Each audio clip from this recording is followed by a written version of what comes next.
Hi friends, welcome back to my channel. അപ്പോൾ ഇന്നത്തെ video എന്താണെന്ന് വെച്ച് കഴിഞ്ഞാൽ ഞങ്ങൾ ഇവിടെയുള്ള എലിഫൻറ്റ് റീഹാബിലിറ്റേഷൻ സെൻറ്ററിൽ പോകാമെന്ന് വിചാരിച്ചിട്ട് ഇറങ്ങിയതായിരുന്നു. കുറേ കാലമായിട്ട് വിചാരിക്കുന്ന പക്ഷെ ഒന്നും നടക്കാറില്ല. അപ്പോൾ കോട്ടൂരാണ് സ്ഥലം, ട്രിവാൻഡ്രത്ത് തന്നെയാണ്. അപ്പം അങ്ങോട്ട് പോകാമെന്ന് വിചാരിച്ചിങ്ങനെ ഞങ്ങൾ വീട്ടിൽ നിന്ന് ഇറങ്ങി. ഞാനും അച്ഛനും മാത്രമേ ഉള്ളൂ. മോൻ സ്കൂളിൽ പോയി. അങ്ങനെ ഇതേ പൊക്കോണ്ടിരിക്കുമ്പോൾ വഴി കണ്ട നല്ല നല്ല കാഴ്ചകളായതുകൊണ്ട് ഞാനിതുപോലെ വീഡിയോ എടുക്കുകയായിരുന്നു. നല്ല രസമായിരുന്നു. പോകുന്ന വഴിയെല്ലാം അത്യാവശ്യം കാണാൻ നല്ല ഭംഗിയായിരുന്നു. അതുകൊണ്ട് കുറേ നേച്ചറും കാര്യങ്ങളൊക്കെ ഞാൻ ഇതിനകത്ത് ആഡ് ചെയ്തിട്ടുണ്ട്. പിന്നെ അച്ഛൻ്റെ അനിയൻ അവിടെയാണ് വർക്ക് ചെയ്യുന്നത്. അപ്പോൾ അവനെയും കൂടി കാണാമെന്ന് വിചാരിച്ചിട്ടാണ് ഞങ്ങൾ ഇറങ്ങിയത്. അല്ലാണ്ട് കുറേ ആയിട്ട് പ്ലാൻ ചെയ്യുന്നത് നടക്കുന്നില്ല. പിന്നെ അവനും അവിടെ വർക്ക് ചെയ്യാൻ തുടങ്ങിയ ശേഷം അവനെയും കൂടി കാണാമല്ലോ എന്ന് വിചാരിച്ചിട്ട് കൂടി ഇറങ്ങിയതായിരുന്നു. പിന്നെ മോനെയും കൊണ്ട് വേറൊരു ദിവസം പോകണമെന്നാണ് വിചാരിക്കുന്നത്. അപ്പം ഞങ്ങളത് പൊക്കോണ്ടിരിക്കുന്ന വഴിയിൽ ഇങ്ങനെ ഒരു വ്യൂ കണ്ടു. നല്ല അടിപൊളി വ്യൂ ആയിരുന്നു. അത് ഈ ഫോണിൽ കാണുന്നതിനേക്കാളും സൂപ്പറായിട്ട് നേരിട്ട് കാണുമ്പോൾ നമുക്കത് മനസ്സിലാക്കാൻ പറ്റും. ഫോണിൽ അത്ര ഒരു ഇത് എനിക്ക് തോന്നുന്നില്ല. എന്തായാലും നല്ല രസമായിരുന്നു. പോകുന്ന വഴിയെല്ലാം നല്ല ഭംഗിയായിരുന്നു. ഇടയ്ക്കിടയ്ക്ക് മഴയും കൂടിയുള്ള സീസണായിരുന്നു ഈ സമയം. പക്ഷേ എന്നാലും വേറെ വഴിയിൽ ഞങ്ങൾ സ്കൂട്ടിൽ തന്നെയാണ് പോയത്. മഴ പെയ്യരുതേന്ന് വിചാരിച്ച് പോയി. അവിടെ എത്തുന്നവരെ മഴയൊന്നും പെയ്തിട്ടില്ലായിരുന്നു. കുറേ നേരം മഴയൊന്നും പെയ്തില്ല. അങ്ങനെ ഞങ്ങൾ പോകുന്ന വഴിക്കൊരു കോളേജുണ്ട്. ആ കോളേജിൻ്റെ പേര് എൻജിനീയറിംഗ് കോളേജാണ്. ലൂർദ് മാതയാണ്. കുറ്റിച്ചിലുള്ള ലൂർദ് മാത എൻജിനീയറിംഗ് കോളേജാണ്.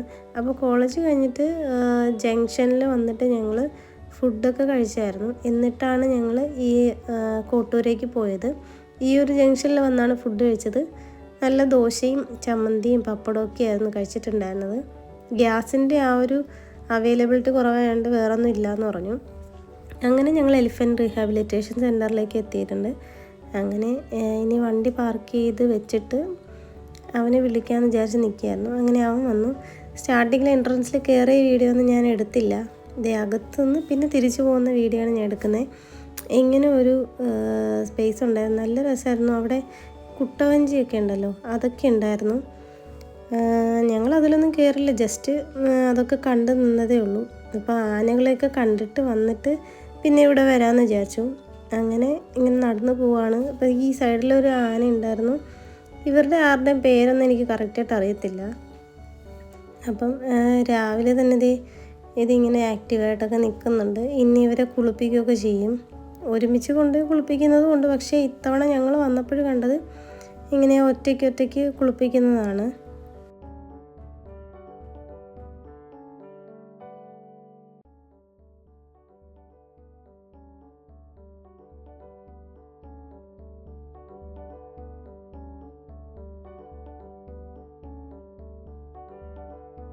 അങ്ങനെ ഞങ്ങൾ നടന്നു വന്നപ്പോഴേക്കും ഇവിടെ ഒരു ആനയെ കുളിപ്പിക്കുന്നുണ്ടായിരുന്നു. അങ്ങനെ അത് കാണാൻ വേണ്ടി കയറി കുറച്ച് നേരം അവിടെ നിന്നിട്ട് പിന്നെ ഞങ്ങൾ അവൻ്റെ ഹോസ്റ്റൽ ജസ്റ്റ് ഒന്ന് കണ്ടു. അത് കഴിഞ്ഞിട്ട് പിന്നെ മുകളിൽ വഴി വേറെ ഏതോ റൂട്ടൊക്കെ പോയി ആനകളെയൊക്കെ കാണാനായിട്ട്. അപ്പം ജസ്റ്റ് ഹോസ്റ്റലൊക്കെ കണ്ടിട്ട് പിന്നെയും വേറെ ഒരു ആനയെ കുളിപ്പിക്കാൻ വേണ്ടി താഴോട്ട് കൊണ്ടുപോകാമായിരുന്നു. അപ്പോൾ അതിന് കഴിക്കാൻ വേണ്ടിയിട്ടുള്ള ആ ഫുഡ് ആ ഒരു പട്ടയൊക്കെ എടുത്തിങ്ങനെ ഇട്ട് കൊടുക്കും. എന്നിട്ട് അവർ തന്നെ കെട്ടി വെച്ച് കൊടുക്കും. ആന ഇങ്ങനെ എടുത്തിട്ട് പോകും. ആ വീഡിയോ ഞാൻ ഇതിനകത്ത് കംപ്ലീറ്റ് എടുത്തിട്ടുണ്ട്. ഞാൻ ആദ്യമായിട്ടാണ് ഇങ്ങനെയൊക്കെ കാണുന്നത് തന്നെ. ഇത്രയും ഡീറ്റെയിൽ ആയിട്ട് ആനയുടെ ആ ഒരു ലൈഫ് സ്റ്റൈലൊക്കെ കാണുന്നത് ആദ്യമായിട്ടാണ്.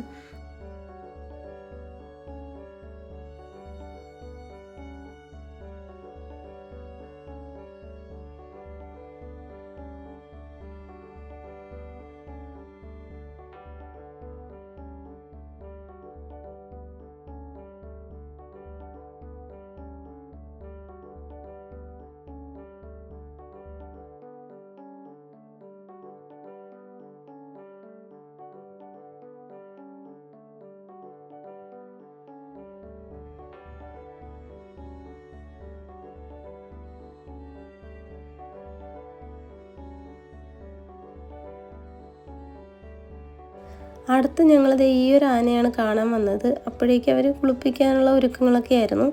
ഈ ആനയാണ് ഇവിടെ ഉള്ളതിൽ വെച്ചിട്ട് ഏറ്റവും പ്രായം കൂടിയ ആന. അതിൽ 80 എത്രയോ വയസ്സാണ് അതിൽ എഴുതിയിരിക്കുന്നത്. അപ്പോൾ അതിനെയും അതേ കുളിപ്പിക്കുകയാണ്. അങ്ങനെ നിന്നപ്പോഴത്തേക്ക് അവിടെ കുറച്ച് നാച്ചറൊക്കെ കണ്ടിട്ട് ഞാൻ അതിൻ്റെ വീഡിയോ എടുത്തിട്ടുണ്ടായിരുന്നു. അച്ഛൻ്റെ അടുത്ത് പോയെന്ന് കാണണം. അവരിങ്ങനെ പറയും ഇങ്ങനെ കിടക്കാനും ഇരിക്കാനൊക്കെ പറയും. അതുപോലെ അവരിങ്ങനെ അനുസരിക്കും ആന. ചിലതൊക്കെ ഒച്ചത്തിലാണ് പറയുന്നത്. ഒച്ചത്തിൽ പറഞ്ഞാലേ അത് അനുസരിക്കത്തുള്ളൂ. അതൊക്കെ ഞാൻ ആദ്യമായിട്ട് കാണുന്നത് കണ്ടോ. അത് പറഞ്ഞുകൊണ്ട് തന്നെ ഇങ്ങനെ കിടന്നു കൊടുത്തു. പിന്നെ അത് ഇതുപോലെ കുളിപ്പിക്കും. എല്ലാ ദിവസവും രാവിലെ ഇതുപോലെ വൃത്തിയായിട്ട് കുളിപ്പിക്കും. എല്ലാ ദിവസവും കുളിപ്പിക്കുന്നതിൻ്റെ റീസൺ എന്താണെന്നുള്ളത് എനിക്ക് പിന്നീടാണ് മനസ്സിലായത്. അത് ഈ വീഡിയോയ്ക്കകത്ത് കാണുന്നുണ്ട്. അത് ഞാൻ കാണിച്ചു തരാം. എല്ലാ ദിവസവും തന്നെ കറക്റ്റായിട്ട് അവർ കുളിപ്പിച്ചിരിക്കും. അതുപോലെ തന്നെ നടത്തിക്കും. പിന്നെ അതുപോലെ കുറേ കാര്യങ്ങളൊക്കെ ചെയ്യുന്നുണ്ട്.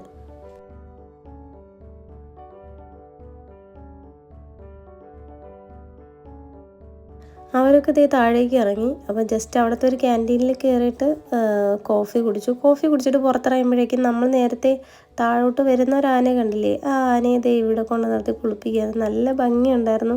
കുറേ നേരം ഞാൻ ഇതേ നോക്കിയിരിക്കുകയായിരുന്നു. നല്ല രസമുണ്ടായിരുന്നു ഇങ്ങനെ കുളിപ്പിക്കുന്നതൊക്കെ കാണാനും. അതിങ്ങനെ മര്യാദയ്ക്ക് നിന്ന് കൊടുക്കുന്നുണ്ട്.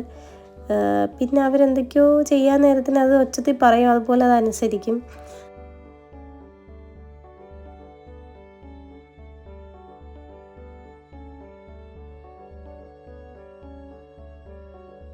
അത് കഴിഞ്ഞിട്ട് ഞങ്ങളിതേപോലെ ഓരോ കൂട്ടിലിങ്ങനെ നോക്കുന്നുണ്ടായിരുന്നു ആനയുണ്ടോ എന്നുള്ളത്. അങ്ങനെ ഇവിടെ എത്തിയപ്പോഴത്തേക്ക് ഇവിടെ ആനയില്ല.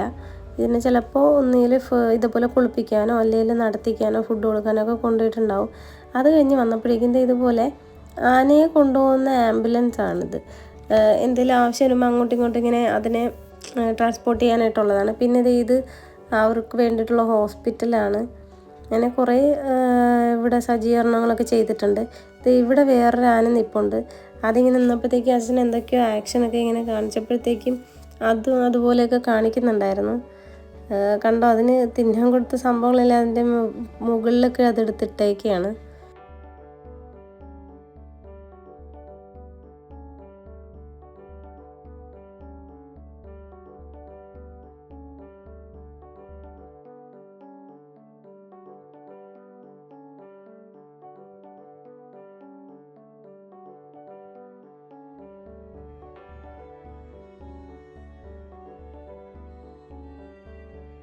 അത് കഴിഞ്ഞിട്ട് ഇത് താഴേക്ക് നടക്കുകയാണ്. അടുത്ത ആനയെ കാണാൻ ഒരു കാട് പോലത്തെ ഒരു അറ്റ്മോസ്ഫിയർ തന്നെയാണ്. ഇത് കാട് തന്നെയാണ്.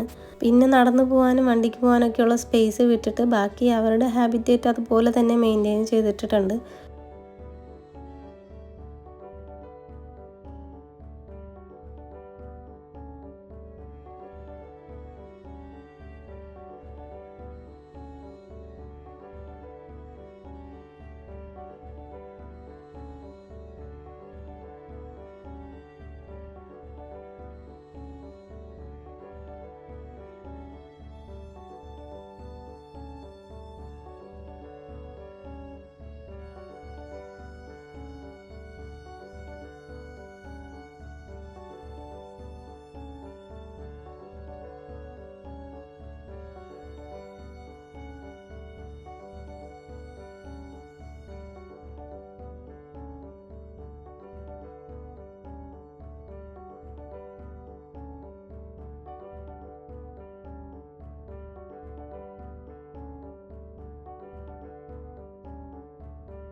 ആനകളെ കണ്ടിട്ട് കുറച്ച് ഇങ്ങോട്ട് വന്നപ്പോഴേക്കും ഇവിടെ കണ്ടോ, ഈ മരത്തിൽ വേരാണോ എന്താണെന്ന് അറിയത്തില്ല, ഇത് കണ്ടോ ചുറ്റി ഇങ്ങനെ നിൽക്കുന്നുണ്ട്. അത് വേറൊരു ഭംഗിയായിട്ട് ഇങ്ങനെ നിൽക്കുന്നുണ്ട്. അത് പിന്നെ ഇങ്ങനെ കണ്ടു. അത് കാണാൻ വേണ്ടിയിട്ട് ഇങ്ങോട്ട് അച്ഛൻ വിളിച്ചിട്ട് വന്നു. പിന്നെ അതും നോക്കി നിൽക്കുകയായിരുന്നു. അത് കഴിഞ്ഞിട്ട് ഞങ്ങൾ വീണ്ടും തിരിച്ചു പോയി. പിന്നെ ഇവിടെ കുട്ടിയാനകളുണ്ടായിരുന്നു. നമ്മൾ ഈ പാട്ടുണ്ടല്ലോ, ചെറുതിൽ പഠിക്കുന്ന ഒരു പാട്ടുണ്ടല്ലോ, ഈ കാട്ടിലെ കണ്ണല്ലേ, ഈ മണ്ണ് വാരി കോരി കുളിക്കുന്നത് സംഭവം ഇവിടെ വന്നപ്പോഴാണ് ഞാനത് കണ്ടത്. ഇത് കണ്ടോ, മണ്ണൊക്കെ വാരി മേത്തൊക്കെ ഇട്ട് ഇവരൊക്കെ കുളിപ്പിക്കുക, എല്ലാ ദിവസവും കുളിപ്പിക്കും കേട്ടോ. ഈ മണ്ണൊക്കെ വാരി കുളിക്കുകയാണ്. അതുപോലെ തന്നെ കഴിക്കാൻ കൊടുക്കുന്ന ഫുഡും ആ ഒരു പട്ടയൊക്കെ എടുത്ത് അതിങ്ങനെ പുറത്തിട്ടൊക്കെ കളിക്കും. അതുപോലെ മണ്ണിലാണ് ശരിക്കും കുളിക്കുന്നത്. ഭയങ്കരമായിട്ട് മണ്ണിൽ കളിക്കുന്നുണ്ടായിരുന്നു. നേരത്തെ കണ്ടില്ലേ, എല്ലാ ദിവസവും പിന്നെ കുളിപ്പിക്കുമെന്നൊരു കാര്യം പറഞ്ഞില്ലേ, അത് ഈ ഒരു കാര്യവും കൊണ്ടൊക്കെ തന്നെയായിരിക്കും. എന്തായാലും ഒരു ദിവസം കഴിയുമ്പോഴത്തേക്കും ഇവരുടെ ഇമാതിരി പരിപാടിയൊക്കെ കഴിയുമ്പോഴത്തേക്കും മൊത്തം അഴുക്കാവും. അപ്പം നെക്സ്റ്റ് ഡേ കുളിപ്പിച്ച് വീണ്ടും ഇതുപോലെ നിർത്തും.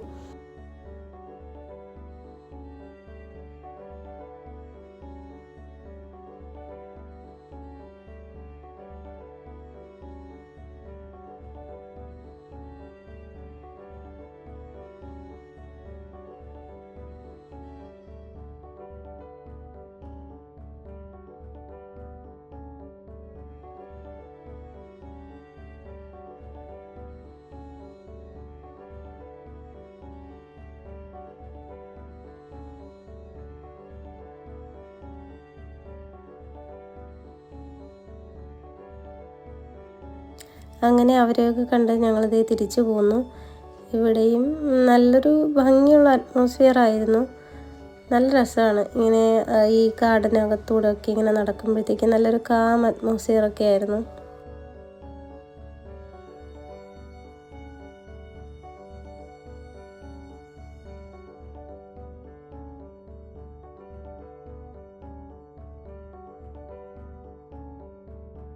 അങ്ങനെ ലാസ്റ്റ് ഞങ്ങളിത് ഇവിടെ എത്തി.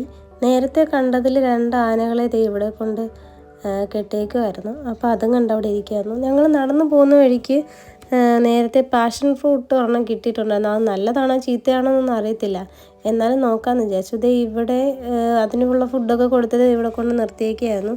അതെന്ത് ഇതിൽ കളിക്കുന്നുണ്ടായിരുന്നു, ഇതൊക്കെ വാരിതേ മേത്തൊക്കെ ഇട്ട് കളിക്കുന്നുണ്ടായിരുന്നു. പിന്നെ ഇതായിരുന്നു നമ്മൾ പറഞ്ഞ ഏറ്റവും പ്രായം കൂടിയ ആന. അതെന്തേ അവിടെ നിൽക്കുന്നുണ്ടായിരുന്നു.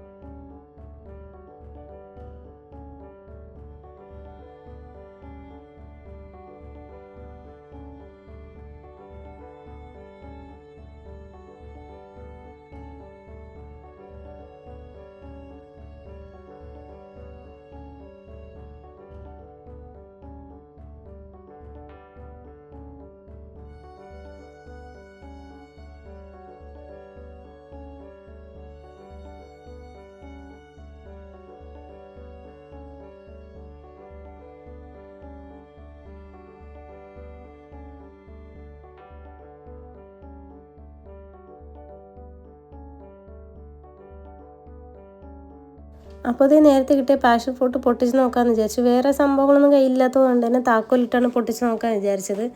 അങ്ങനെ താക്കോലിട്ടത് പൊട്ടിച്ച് നോക്കുകയാണ്. ലാസ്റ്റ് പൊട്ടിച്ച് കയ്യിൽ കിട്ടിയപ്പോഴത്തേക്ക് സംഭവം അതിനകത്ത് പഴുത്തിട്ടില്ല എന്നല്ല, അത് വിളഞ്ഞിട്ടില്ല. ചെറിയ കണ്ടാൽ വലിപ്പം ഉണ്ടെന്നേ ഉള്ളൂ, അല്ലാണ്ട് അത് ഒന്നും ആയിട്ടില്ലായിരുന്നു. പിന്നെ അത് കളഞ്ഞു. പിന്നെ അത് കഴിഞ്ഞിട്ട് ഞങ്ങളിതേ വീണ്ടും പുറത്തോട്ടിറങ്ങി നടന്ന്. നേരത്തെ ഇരിക്കുമ്പോഴത്തേക്ക് നല്ല രസമായിട്ടുള്ളൊരു സ്ഥലം ഉണ്ടായിരുന്നു. ഞാൻ അവിടെ നിന്ന് വീഡിയോ എടുത്തിട്ടില്ലായിരുന്നു. അപ്പോൾ ഞങ്ങൾ അങ്ങോട്ട് പോയപ്പോഴത്തേക്ക് ഇങ്ങനെയുള്ളൊരു സംഭവമൊക്കെ കണ്ടു. ഇതിനകത്ത് പണ്ട് ആളുകൾക്ക് ഇരുന്ന് യാത്ര ചെയ്യാൻ പറ്റുമായിരുന്നു എന്ന് തോന്നുന്നു. കാര്യം ഇപ്പം അത് ചീത്തായി കിടപ്പുണ്ട്. പിന്നെ ഇവിടെ കുട്ടവഞ്ചിയൊക്കെ ഉണ്ട്. പിന്നെ ഇവിടെ നിന്ന് നോക്കുമ്പോഴൊരു വ്യൂ ഇതായിരുന്നു. നല്ല രസമായിരുന്നു, നല്ല ഭംഗിയായിരുന്നു. ഈ കുട്ടവഞ്ചിയിൽ ഇപ്പോഴും യാത്ര ചെയ്യാറുണ്ട് ആളുകൾ വരുന്നതിനനുസരിച്ച്. പിന്നെ അപ്പുറത്ത് കിടക്കുന്ന ആ ഒരു ബോട്ടിലൊക്കെ യാത്ര ചെയ്യുന്നുണ്ട്. പിന്നെ അവിടെ നിന്ന് ഒരു ഐസ്ക്രീമൊക്കെ വാങ്ങി കുടിച്ചു. അത് കഴിഞ്ഞിട്ട് ഞങ്ങളിത് തിരിച്ച് നടക്കുകയാണ്. നടന്ന വഴിക്ക് ഇതേ ഇവിടെ കുരങ്ങനും അതിൻ്റെ കുഞ്ഞും ഒക്കെ ഉണ്ടായിരുന്നു. അവരൊക്കെ കളിക്കുന്നുണ്ടായിരുന്നു. അതുകൊണ്ട് അതും കുറച്ച് നേരം കണ്ട് വീഡിയോ ഒക്കെ എടുത്തു. നല്ല രസമുണ്ടായിരുന്നു അത് കളിക്കുന്ന കാണാൻ. അത് കഴിഞ്ഞിട്ട് വീഡിയോ ഒക്കെ എടുത്തിട്ട് പിന്നെ തിരിച്ചു പോകാനായിട്ട് ഇറങ്ങി.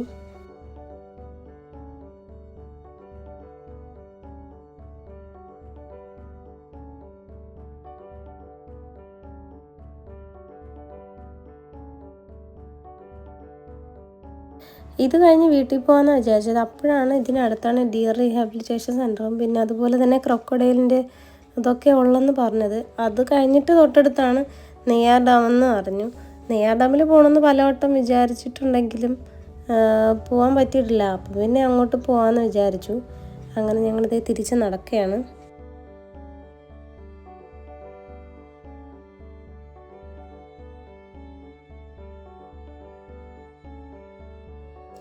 അങ്ങനെ ജസ്റ്റ് എൻ്റെ ഓഫീസിലൊക്കെ കയറി നമ്മളെയൊക്കെ ഇങ്ങനെ പരിചയപ്പെടുത്തി കൊടുത്തു. അങ്ങനെ നിന്നപ്പോഴത്തേക്ക് ഇതുപോലെ ആനയുടെ ഒരു സ്കൾപ്ചർ ഇങ്ങനെ ചെയ്ത് വെച്ചിട്ടുണ്ടായിരുന്നു. നല്ല ഭംഗിയുണ്ടായിരുന്നു കാണാൻ. ആ ആനയുടെ ബോഡി ഫുൾ ഇങ്ങനെ പ്രൊജക്റ്റ് ചെയ്തിരിക്കുന്ന രീതിക്കാണ് ചെയ്തിട്ടുണ്ടായിരുന്നത്. എന്നിട്ട് അവിടെ നിന്ന് ഞങ്ങൾ തിരിച്ചിറങ്ങാനായിട്ട് പോയി. ചെറുതായിട്ട് മഴ പെയ്യുന്നുണ്ടായിരുന്നു, എന്നാലും മഴ അങ്ങനെ വലുതായിട്ട് പെയ്യത്തില്ല എന്നുള്ളൊരു ഉറപ്പിൽ ഞങ്ങളത് തിരിച്ചിറങ്ങിയതായിരുന്നു. അങ്ങനെ ഞങ്ങൾ വണ്ടി എടുത്ത് പോകാമെന്ന് വിചാരിച്ചിരുന്നപ്പോഴത്തേക്കും മഴ കുറച്ചുകൂടി കൂടുന്നുണ്ടായിരുന്നു. പിന്നെ കുറച്ച് നേരം വെയിറ്റ് ചെയ്തിട്ട് പോകാമെന്ന് വിചാരിച്ചു. അവിടെ ഒരു ഷോപ്പ് ഉണ്ടായിരുന്നു, കുറച്ച് സാധനങ്ങളൊക്കെ വിൽക്കുന്നത്. പിന്നെ ആ ഷോപ്പിനകത്ത് ഇതുമായിട്ട് ബന്ധപ്പെട്ടുള്ള ഷോപ്പ് തന്നെയാണ്. ഇതുപോലെ ആനയുടെ ആ ഒരു രൂപമൊക്കെ ഉണ്ടാക്കി വെച്ചിട്ടുണ്ട്. അതുപോലെ ചിരട്ടയിൽ കുറേ സംഭവങ്ങളൊക്കെ ചെയ്തിട്ടുണ്ട്. പിന്നെ ചിരട്ടപ്പുട്ട് മേക്കറൊക്കെ ചിരട്ടയിൽ തന്നെ ഉണ്ടാക്കി വെച്ചിട്ടുണ്ടായിരുന്നു കേട്ടോ. അപ്പം ഇന്നത്തെ വീഡിയോ വിശേഷങ്ങൾ ഇത്രയേ ഉള്ളൂ. ഇതിൻ്റെ ബാക്കി കുറേ സംഭവങ്ങളൊക്കെ ഉണ്ട്. ഡിയർ റീഹാബിലിറ്റേഷൻ പോയതും ക്രോക്കഡൈലും പിന്നെ നെയ്യാർ ഡാമൊക്കെ അത് നെക്സ്റ്റ് വീഡിയോ ആയിട്ടാം. അപ്പോൾ വീഡിയോ ഇഷ്ടമെങ്കിൽ ലൈക്ക് ചെയ്യുക, കമൻറ്റായിട്ട് അഭിപ്രായങ്ങളൊക്കെ അറിയിക്കുക. ചാനൽ സബ്സ്ക്രൈബ് ചെയ്ത് കാണുന്നവരുണ്ടെങ്കിൽ ഒന്ന് സബ്സ്ക്രൈബ് ചെയ്ത് സപ്പോർട്ട് ചെയ്യുക. അപ്പോൾ ബൈ.